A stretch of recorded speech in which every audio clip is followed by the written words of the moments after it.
Imagine a frail, white-haired man in a crisp white suit and black string tie, standing at the door of a small restaurant with a giant, hopeful smile. That's Colonel Harland Sanders, the face of Kentucky Fried Chicken. But before his face adorned restaurant signs around the world, he endured more setbacks than most could imagine. Harland Sanders was born in 8090 in rural Henryville, Indiana. He grew up poor, forced to cook for his siblings from the time he was just a young boy after his father died and his mother went to work.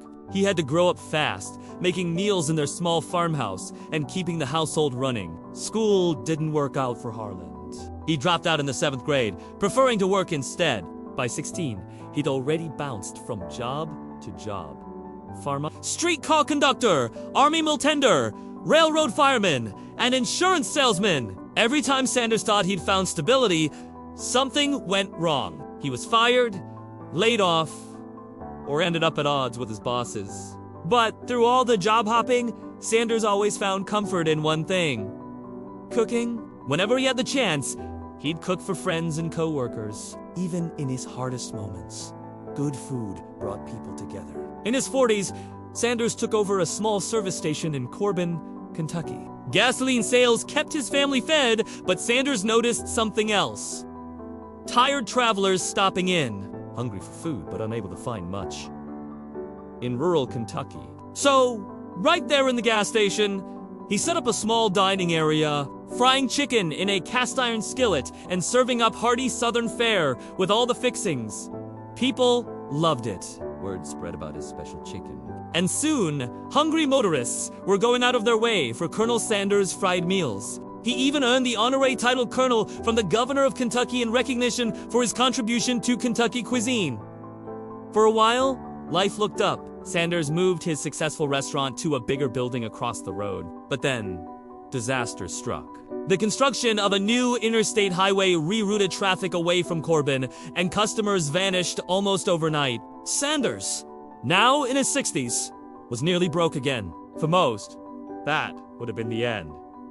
But Sanders wasn't done. Instead of giving up, he decided to franchise his recipe. Sanders drove around the country, sleeping in his car, visiting restaurant after restaurant, offering cooks a chance to use his secret blend of 11 herbs and spices if they would pay him just a small commission for every chicken sold. He faced relentless rejection. By one estimate, more than 1,000 restaurants turned him down, not believing in a washed-up old man and his fried chicken. Year after year, he knocked on doors, cooked for strangers, and told his story. His persistence was as legendary as his chicken. Finally, one restaurant owner in Salt Lake City saw promise in Sanders' method and business boomed. Slowly, word spread through the restaurant world about the Colonel and his unbeatable chicken. In the mid-1960s, with his recipe in demand across the country and into Canada, Sanders made the biggest deal of his life. He sold his company for $2 million, but remained the brand's mascot and quality overseer. Fame didn't spoil the Colonel. Until his final days in 1980, he traveled to KFC locations, ensuring standards were high and customers were satisfied.